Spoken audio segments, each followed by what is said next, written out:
This is 219 News Now, brought to you by Strachan Van Til, making lives easier for 95 years.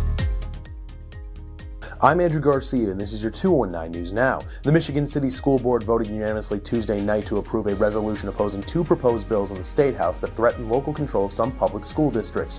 House Bill 1136 seeks to dissolve 5 public school districts and replace them with charter schools. Likewise, House Bill 1501 would allow the boards to make transportation and facilities available for sharing with charter schools. Gary Community School Corporation and Tri-Township Consolidated School Corporation would be among the districts impacted. Hammond tried for years to bring Starbucks to the city before one opened in 2016, and now it's set to get a third.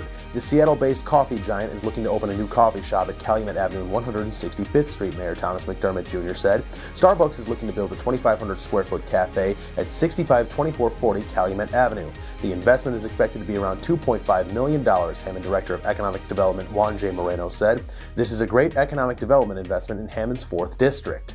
No one was injured after an electrical fire at the Powers Health Community Stroke and Rehabilitation Center forced staff and patients to evacuate. Crown Point Fire Chief Mark Baumgartner said that the fire originated in the basement of the facility. All staff and patients are safe, and the facility is now back to normal operations, he said. A spokesperson representing the rehabilitation center confirmed that the building operations are back to normal. Hospital officials are still working to determine what caused the fire, they said. And in sports, we have a non-conference showdown in Hammond as 2 Sectional 1 combatants get together on the girls' basketball courts. Here's a look at Morton and Lake Central.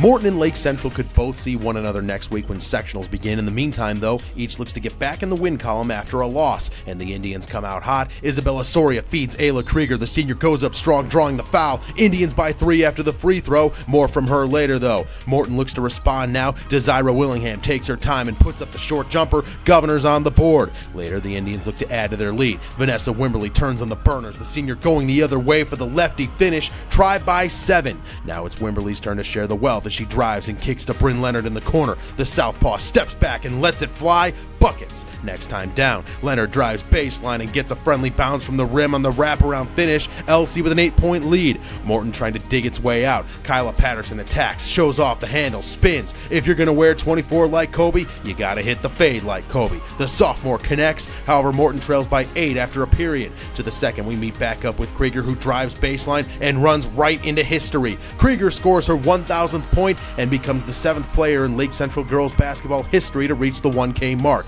Everyone is all smiles as the Indians win 63-46. To read up on more local news and headlines, visit JEDtv.com and NWI.com. I'm Andrew Garcia, and this has been your 219 News Now.